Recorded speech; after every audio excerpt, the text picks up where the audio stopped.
आप सभी लोगों का मेरे YouTube चैनल पर बहुत बहुत स्वागत है।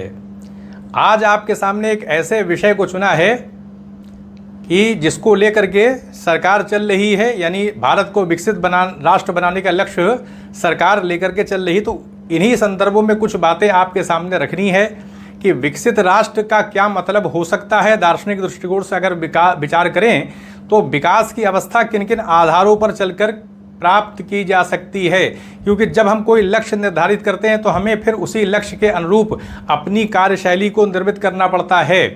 अगर हम उस कार्यशैली के आधार पर नहीं चलेंगे तो फिर समय सीमा हम बढ़ाते चले जाएंगे, विकास की अवस्था निर्मित नहीं हो पाएगी। जैसे अभी वर्तमान में अगर देखें तो भारत में लगभग 80 करोड़ लोग कहीं ना कहीं सरकार उनको अनाज उपलब्ध कराने का कार्य कर रही है, और ये कार्य काफ़ी बड़ा है क्योंकि 80 करोड़ लोगों की संख्या काफ़ी ज़्यादा होती है। तो इसका अर्थ ये है कि इतनी बड़ी आबादी जो है वो अभी अपने ऊपर आत्मनिर्भर नहीं है, यानी क्रय शक्ति वहाँ कमज़ोर है। अब 80 करोड़ लोग अगर क्रय शक्ति के मामले में कमज़ोर हैं तो वो राष्ट्र किन आधारों पर प्रगति करेगा, ये बात समझी जानी चाहिए। तो अब करना क्या होगा कि ये जो 80 करोड़ की आबादी है इसमें से काफ़ी बड़ा भाग अगर आत्मनिर्भर हो जाए, उसके अंदर क्रय करने की क्षमता आ जाए, तो सरकार मानी सी बात है कि फिर अनाज उपलब्ध नहीं कराएगी।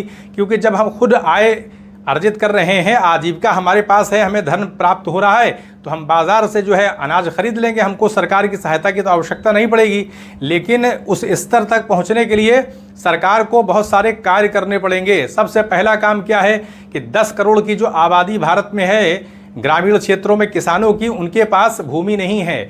यानी भारत में 10 करोड़ से ऊपर लोग ऐसे हैं जो भूमिहीन हैं, जिनके पास ज़मीन नहीं है, और ज़्यादातर ऐसे लोग ग्रामीण क्षेत्रों में रहते हैं, दूसरे के खेतों में काम करते हैं, और जो भी उपज होती है वो आधा बंटवारा उसका हो जाता है। उस आधार पर उनकी आजीविका तो चलती है, लेकिन वो कहीं बहुत ज़्यादा अर्थव्यवस्था में हम कह सकते हैं कि क्रय शक्ति जो होती है, खरीदने की जो क्षमता होती है वो उनके पास नहीं होती है। छोटी मोटी चीज़ें ही वो खरीद पाते हैं। तो अर्थव्यवस्था को ताकत देने का काम हम ये कह सकते हैं स्थापित नहीं हो पा रहा है। जो 10 करोड़ से ऊपर लोग हैं, अगर इनको सरकार प्रयास करके एक योजना बना करके ज़मीन उपलब्ध करा दे, कम से कम छोटा सा भूखंड ही उपलब्ध करा दे, तो वहाँ से क्या होगा कि वो जो आधा उनका उपज हो जा रही है उससे उनकी उपज कम से कम आधा वो अपनी आजीविका में इस्तेमाल करेंगे, भरण पोषण में, और वो आधा जो है अनाज बेच करके कहीं ना कहीं फिर वो क्रय कर सकते हैं, अर्थव्यवस्था को ताकत प्रदान कर सकते हैं। और जैसे ही हम कोई चीज़ मार्केट से, बाज़ार से ख़रीदते हैं तो फिर उत्पादन की प्रक्रिया चल पड़ती है। तो अगर डिमांड को भारत के अंदर जनरेट कर दिया जाए, उसको गति प्रदान कर दी जाए, तो हम कह सकते हैं कि लघु उद्योग, मध्यम स्तर के जो उद्योग हैं उनको गति प्रदान हो जाएगी। कहीं ना कहीं वहाँ एक शक्ति का सृजन होगा और वहाँ पर रोज़गार फिर दिया जा सकेगा। क्योंकि जब डिमांड होती है, ख़रीदारी होती है, तो उसी आधार पर औद्योगिक कारखाने छोटे मोटे लगते हैं और उस आधार पर लोगों को रोज़गार मिलता है। और जब रोज़गार मिलता है तो वहाँ भी कहीं ना कहीं आय का सृजन होता है, और वहाँ भी क्या होता है, ख़रीदारी होती है। तो इस तरह से जब हम रोज़गार का सृजन करेंगे तो उससे भी लोगों के पास आजीविका आएगी, धन आएगा, और वो ख़रीदारी करेंगे तो उससे और ऊर्जा की प्राप्ति होगी। तो कहने का अर्थ ये है कि जो भूमिहीन लोग हैं, कम से कम 80 करोड़ लोगों में 10 करोड़ से ऊपर जनसंख्या ऐसी जो ग्रामीण क्षेत्रों में रहती है, और भारत के पास हम कह सकते हैं लोग ऐसे ऐसे हैं जिनके पास हज़ारों एकड़ ज़मीन है, तो सरकार उनसे कुछ ना कुछ अंश ले और भूमिहीन लोगों को प्रदान करे। तो इससे क्या होगा कि जो सरकार विकास का लक्ष्य लेकर के चल रही है उसमें सरकार को काफ़ी हद तक पहले स्तर पर सफलता मिलेगी। क्योंकि सरकार अगर डिमांड को जनरेट करे, अलग अलग क्षेत्रों से डिमांड को क्रिएट कर दे, तो रोज़गार अपने आप बढ़ जाता है। क्योंकि जब डिमांड होगी तभी रोज़गार बढ़ेगा, क्योंकि तभी उत्पादन बढ़ेगा। और जब जैसे जैसे डिमांड बढ़ती जाती है और उत्पादन बढ़ाया जाता है, तो उत्पादन तो तभी बढ़ाया जाएगा जब और कारखाने लगाए जाएंगे। तो हम कह सकते हैं कि भारत का अभी जो परिवेश है उसमें इतनी बड़ी आबादी जो 80 करोड़ की है, तो उस आधार पर हम कह सकते हैं कि बहुत बड़े बड़े उद्योग भारत में भी उतना सफल नहीं हो सकते हैं। क्योंकि बड़े उद्योग लगाएंगे हम कैसे, खरीदने वाला भी तो कोई होना चाहिए। जब लोगों के पास धन नहीं है तो बड़े उद्योग भारत में कैसे सफल हो सकते हैं। वो बात अलग है कि पेट्रोलियम से संबंधित उद्योग और बहुत सारे ऐसे उद्योग हैं, हम कह सकते हैं जैसे कि आभूषण से संबंधित बहुत सारे उद्योग हैं, तो बाहर हम निर्यात कर सकते हैं, हीरे का निर्यात कर सकते हैं। जो आभूषण होते हैं उसका तो अमीर देशों में हम निर्यात कर सकते हैं। लेकिन अगर हम ये सोचें कि वो चीज़ें निर्मित करें जिसको कि भारत में ख़रीदा जाए, जैसे अब बैग बन रहा है या वस्त्र का जो उत्पादन हो रहा है, तो अब 80 करोड़ की आबादी जब सरकार उनको अनाज दे रही है, तो कितना कपड़ा वो खरीदेंगे? तो वस्त्र उद्योग जो होगा उतना गति प्रदान उसको नहीं मिल पाएगी, तो कहने किसानों को भी उसका लाभ नहीं मिलेगा। तो कहने का अर्थ ये है कि सरकार अगर विकास करना चाहती है तो सरकार को ईमानदारी के साथ काम करना पड़ेगा, क्योंकि प्रकृति के अंदर हम देखें तो सारी चीज़ें नियमबद्ध दिखाई पड़ती हैं। जब मौसम बदलता है तो जब समय आता है तो उस समय मौसम बदल जाता है, और जब मौसम बदलता है, बारिश होती है, तो पूरी ईमानदारी के साथ प्रकृति, अगर प्रकृति में बहुत विकार न पैदा किया जाए, प्रदूषण न उत्पन्न किया जाए, तो प्रकृति हमारा पूरा साथ देती है। पूरी ईमानदारी के साथ जितनी बारिश होनी चाहिए उतना वो हमको बारिश प्रदत्त हो जाती है, हमको प्रदान कर दिया जाता है, यानी हमें जल की प्राप्ति हो जाती है और हम खेती करते हैं और अपना जो कार्य होता है वो संपन्न करते हैं। तो कहने का अर्थ है कि प्रकृति हमारे साथ कोई बेईमानी नहीं करती है, जब उसका मौसम आता है तो वो अपना कार्य करके चली जाती है। तो इससे हमको क्या सीख मिली? हमें ये मिली कि हमें ईमानदारी के साथ अपना काम करना होगा। अगर हम शॉर्टकट रास्ता अपनाएंगे, पूरी कर्मठता के साथ नहीं लगेंगे, क्योंकि विकास का आधार जो होता है वो बलिदान पर आधारित होता है। जैसे एक बीज होता है, उसको खेत में बोया जाता है तो वो नष्ट हो जाता है, फिर उसी बीज से एक पौधा होता है, फिर उससे हमें उपज की प्राप्ति होती है। चावल गेहूं जो भी हमें अनाज हम बोते हैं वो प्राप्त कर पाते हैं। तो कहने का अर्थ है कि पारदर्शिता रखनी पड़ेगी कि भारत में अगर किसी को कारखाना लगाना हो, कोई उद्योग लगाना हो, तो उसमें बाह्य कोई हस्तक्षेप ना हो, उसमें प्रशासनिक डिले नहीं होना चाहिए। लोगों से जो है वो उस उद्योग को स्वीकृति प्रदान करने के लिए जो है वो पैसा ना लिया जाए। अगर अभी वर्तमान में हो ये रहा है कि जैसे अगर किसी को पेट्रोल पंप ही लगाना पड़ता है तो सरकार को हम कह सकते हैं कि फाइल को स्वीकृत कराने में ही काफ़ी ज़्यादा रिश्वत देनी पड़ती है। जो लोग लगाते हैं वो इस प्रकार का अपना अनुभव प्रदान करते हैं। तो अगर भ्रष्टाचार होगा तो उस देश का फिर विकास नहीं हो सकता। तो सरकार को 2 स्तरों पे काम करना होगा। एक तो मांग को जनरेट करने के लिए जो इतनी बड़ी आबादी है उसको किसी न किसी कार्य में लगाना पड़ेगा, यानी अगर हम भूमि उपलब्ध करा देंगे तो 10 करोड़ से ऊपर की जनसंख्या कहने के आत्मनिर्भर हो जाएगी अपनी आजीविका के लिए, उस आधार पर मांग जनरेट होगी। तो एक तो कार्य हमने ये किया। दूसरा कार्य ये किया कि जब मांग जनरेट होगी, कहने के 10 करोड़ लोग खरीदारी करेंगे, तो लघु स्तर पर कहीं ना कहीं डिमांड क्रिएट होगी, तो फिर कारखाने छोटे छोटे लगेंगे, उस आधार पर रोजगार का सृजन होगा, तो और जो बड़ी आबादी है उसको कहीं ना कहीं रोजगार उपलब्ध होगा। तो एक चक्र चल जाता है अगर सरकार पूरी ईमानदारी से कार्य करे और उसको मॉनिटर करे। भारत के अंदर औद्योगिक कारखाने जो मध्यम स्तर के, लघु स्तर के हैं, और जो बड़े कारखाने हैं वो तो पहले से ही स्थापित हैं, उनके पास पूंजी भी होती है। लेकिन जो लघु स्तर के कल कारखाने हैं या मध्यम स्तर के जो उद्योग हैं, उनको स्थापित करने के लिए, उनकी मॉनिटरिंग करने के लिए सरकार को विशेष प्रयास करना चाहिए, और सरकार पूरी तरह से अपनी व्यवस्था को पारदर्शी करे, इस बात पर निगाह रखे। जो भी प्रशासनिक अधिकारी हैं, केंद्र सरकार के जो भी कर्मचारी हैं, वो जो है भ्रष्टाचार में लिप्त न होने पाए और कहीं से आय अर्जित करने का प्रयास न करें या किसी फाइल को स्वीकृति प्रदान करने के लिए रिश्वत न लेने लगें। क्योंकि भारत के अंदर अभी व्यवस्था जो है वो विकास का जो आधार सरकार लेकर के चल रही है वैसा अभी स्वरूप नहीं निर्मित हो पाया है। क्योंकि हम प्रकृति को तो देखते हैं कि वो पूरा कार्य करके चली जाती है, लेकिन हम कहीं ना कहीं कार्य करने के लिए तैयार नहीं रहते हैं। हमें कुछ ना कुछ चाहिए होता है। जो कमीशन प्राप्त करने की हम कह सकते हैं कि एक प्रवृत्ति भारत के अंदर है, उसको सरकार को दबाना होगा, उसको सरकार को पूरी तरह से कुचलना होगा। चीन के अंदर जो कुछ भी विकास हुआ है वो इस आधार पर नहीं हुआ। वहां पर अगर कोई भी सरकारी कर्मचारी अधिकारी भ्रष्टाचार में लिप्त पाए जाते हैं तो उनको कठोर दंड देने का वहां पे प्रावधान है। वहां पे जो विकास की प्रक्रिया चल रही है वो एक पैमाने के आधार पर चल रही है। एक वहां पर नियम स्थापित किया गया है और वो पारदर्शी व्यवस्था है। कहीं ना कहीं वो बात सही, वहां लोकतंत्र नहीं है। लेकिन अगर वहां विकास हो रहा है तो कहीं ना कहीं किन्हीं आधारों पर स्थापित किया जा रहा है। जैसे अमेरिका के अंदर है तो वहां पर कोई भी काम जो होता है वो नियमबद्ध होता है, सारी चीजें एक सिस्टम के तहत कार्य करती हैं। क्योंकि अमेरिका अगर आज विश्व में इतनी ऊंचाई पर पहुंचा है तो ऐसे नहीं पहुंच गया है। उन्होंने कहीं ना कहीं हम कहें कि पूरे विश्व से लोगों को आमंत्रित किया है। धर्म के आधार पर वहां अभी उतनी राजनीति नहीं होती है। जितने भी विकसित देश हैं वहां पे देखें तो धर्म के मामले में राज्य हस्तक्षेप नहीं करता है, लोगों का अपना मामला होता है। वहां की राजनीति धर्म के आधार पर संचालित नहीं होती है, बल्कि कहीं ना कहीं विकास को लेकर के आगे बढ़ती है कि हम इसको अपने राष्ट्र को इतना प्रगति के रास्ते पर ले जाएंगे। जैसे अमेरिका को महान बनाने की बात ट्रंप कर रहे हैं, इसी तरह की आप देखेंगे वहां के जो राष्ट्रपति होते हैं, वहां के जो नेता हैं राजनीतिक पार्टियों के, वो इसी बात पर ज्यादा प्रधानता देते हैं क्योंकि वहां के लोगों की मानसिकता भी वैसी ही है।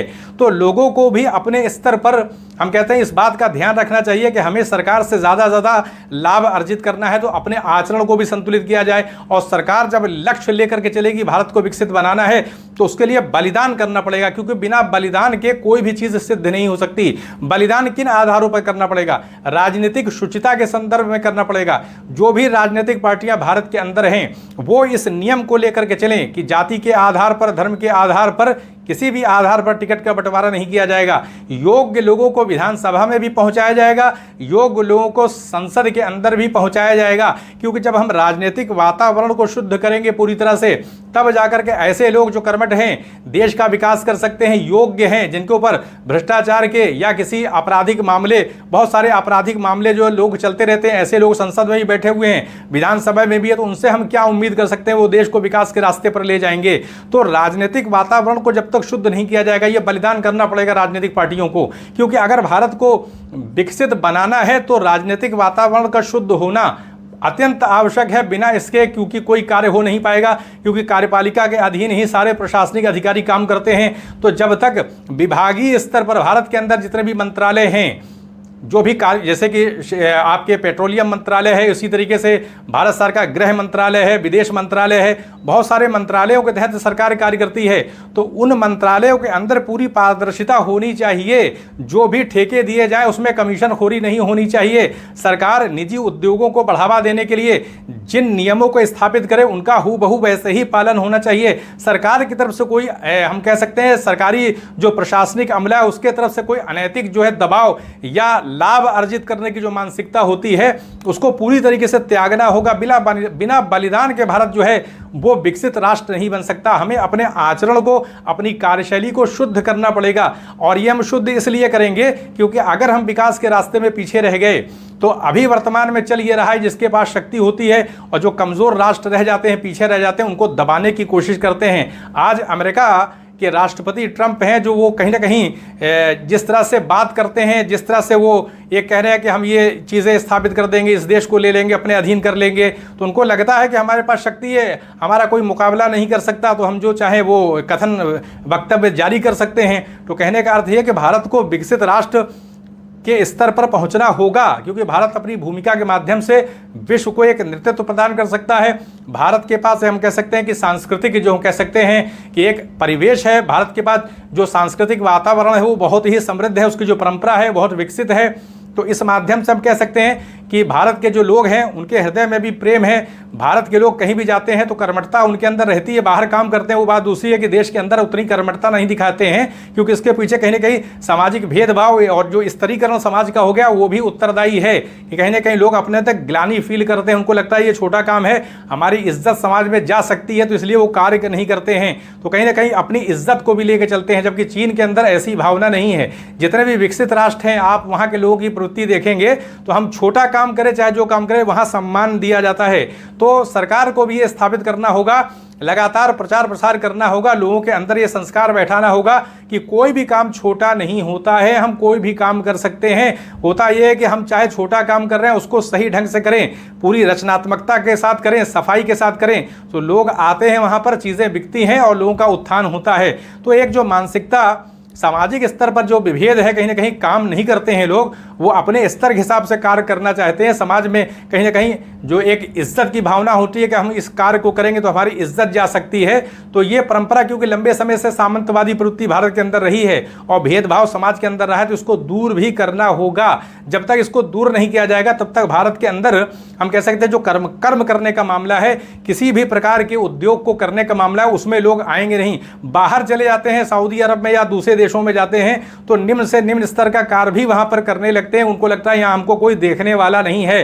लेकिन भारत में वो अपने अंदर ग्लानि महसूस करते हैं, कहीं ना कहीं अपमानित महसूस करने लगते हैं। तो सबसे पहले काम क्या है, एक वातावरण निर्मित करना पड़ेगा कि कार्य चाहे जैसा भी किया जाए, कोई काम छोटा नहीं होता है, मेहनत करेंगे तो सम्मान देना चाहिए। जब सरकार सम्मानित करने लगेगी, ऐसे लोगों को सम्मान प्रदान करेगी, तो कहीं ना कहीं एक वातावरण निर्मित होगा।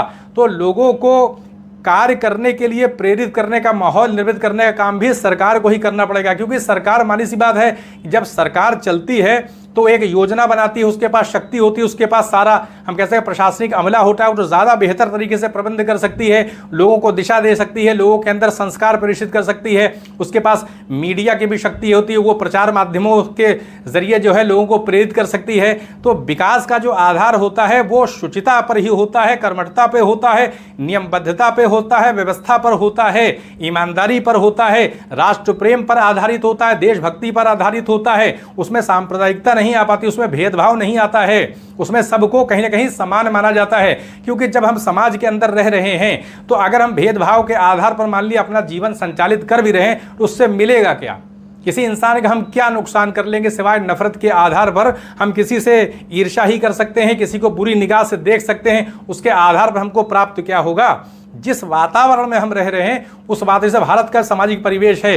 तो यहाँ पे जितने भी सामुदाय जो कि धार्मिक समूह हैं या जो सांस्कृतिक समूह हैं, सब अगर मिलकर के साथ नहीं रहेंगे, अलगाव रहेगा, तो फिर कैसे देश विकसित होगा? सरकार कितना भी सपना लेके चले, वो चीज़ स्थापित नहीं हो सकती। तो समाज को एकीकृत करना पड़ेगा, नियमबद्ध होना पड़ेगा, प्रकृति के हिसाब से काम करना पड़ेगा।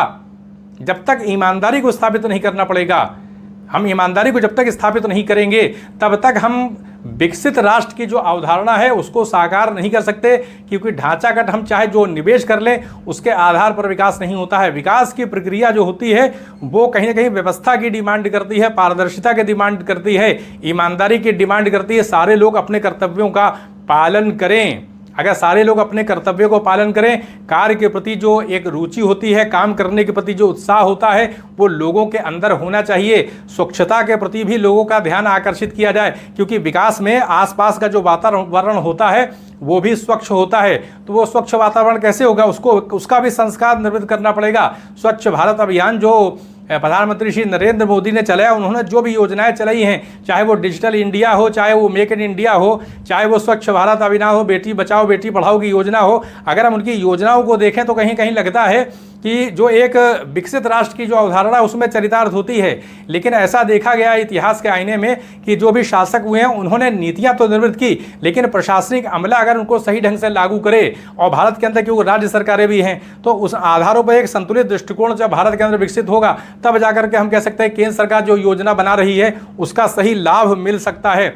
तो सरकार तो योजना बनाती है, वो सारी योजनाएं कहीं ना कहीं सही होती है, लेकिन योजनाओं को बनाने से कोई विकास अर्जित नहीं होता। उनको लागू करने के लिए उनकी निरंतर उसको मॉनिटरिंग की जाए, उसकी देखभाल की जाए, निगरानी की जाए, निरीक्षण किया जाए। दूसरी सरकार हो वो भी उसी सरकार के कहीं ना कहीं रास्ते पर चले, थोड़ा बहुत परिवर्तन किया जा सकता है। तो कहने का मतलब है कि आंतरिक वातावरण जब तक शुद्ध नहीं होगा, भारत के अंदर पारदर्शिता को स्थापित नहीं किया जाएगा, भाई भतीजावाद जो ये अनैतिक हस्तक्षेप होता है प्रशासनिक स्तर पर, हम कह सकते हैं राजनीतिक स्तर पर जो दबाव की राजनीति चलती है, जिस तरह से लाभ अर्जित किया जा रहा है, जिस तरह से हम राजनीति में वातावरण देख रहे हैं अशुद्ध हो चुका है, विधायकों को खरीदा जाता है, सांसदों को खरीद लिया जाता है, पार्टी तोड़ दी जाती है। राजनीतिक वातावरण जब राजनीति में संलग्न है, राजनीतिक लाभ अर्जित किया जा रहा है, अपनी पार्टी की महत्ता को स्थापित किया जा रहा है, तो देश का विकास कैसे होगा? और ये ऐसा नहीं है, सारी पार्टियां कहीं ना कहीं इसी में संलग्न हैं। इसलिए सारी पार्टियों को बैठ करके भारत को विकसित राष्ट्र बनाने के लिए समर्पित होना चाहिए। अगर ये समर्पण नहीं दिखाया, लोकतांत्रिक देश होते हुए अगर समर्पण नहीं हुआ और तो चीन इसी तरीके से प्रगति करता चला गया, तो वो कहीं ना कहीं भारत के ऊपर दबाव डालने की कोशिश करेगा। जो सीमा विवाद चल रहा है उसमें उग्रता देखने को मिल सकती है। इसलिए बहुत सावधान रहने की आवश्यकता है। सरकार इसके लिए कार्य भी कर रही है, लेकिन आवश्यकता इस बात की है कि हम बलिदान करें। भारत के अंदर जो विविध धार्मिक समूह हैं उनके बीच एकता को स्थापित किया जाए, समाज के अंदर से विषमता को दूर किया जाए, सामाजिक समानता को स्थापित किया जाए। और हम ये देख सकते हैं कि अमेरिका के अंदर जब किसी को नागरिकता मिल जाती है तो वहाँ की सरकार किस तरह से अपने नागरिकों की सुरक्षा के लिए आगे आने का काम करती है। इसी तरह का हम कह सकते हैं संस्कार और परिवेश भारत के अंदर भी निर्मित करने की आवश्यकता है। केंद्र और राज्य स्तर पर जो राजनीति चल रही है उसमें सही समन्वय और तालमेल स्थापित करना आवश्यक है, क्योंकि भारत विकसित राष्ट्र तभी बन सकता है जब सरकारों के बीच में आपसी समन्वय होगा, तालमेल होगा और एक नीति लेकर के आगे बढ़ना होगा और राजनीति में शुचिता को पूरी तरह से स्थापित करना होगा, क्योंकि राजनीतिक पार्टियां ही देश का नेतृत्व करती हैं। ऐसे में जब राजनीतिक दलों के अंदर योग्य लोग होंगे, ईमानदार लोग होंगे, कर्मठ लोग होंगे, तो ऐसे में देश का विकास भी होगा। तो हम कह सकते हैं कि प्रकृति जिन आधारों पर कार्य करती है वो पूरी ईमानदारी के साथ प्राणियों की सेवा करने का काम करती है, तो उसी प्रकार से अगर हम अपनी प्रवृत्ति को निर्मित कर लें, अपने स्वभाव को दिशा दे दें, तो वो दिन दूर नहीं होगा जब भारत एक विकसित राष्ट्र के तौर पर स्थापित हो जाएगा। तो यहीं पर अनुमति दें, चैनल को सब्सक्राइब भी करें, शेयर भी करें। आप सभी लोगों का बहुत बहुत धन्यवाद।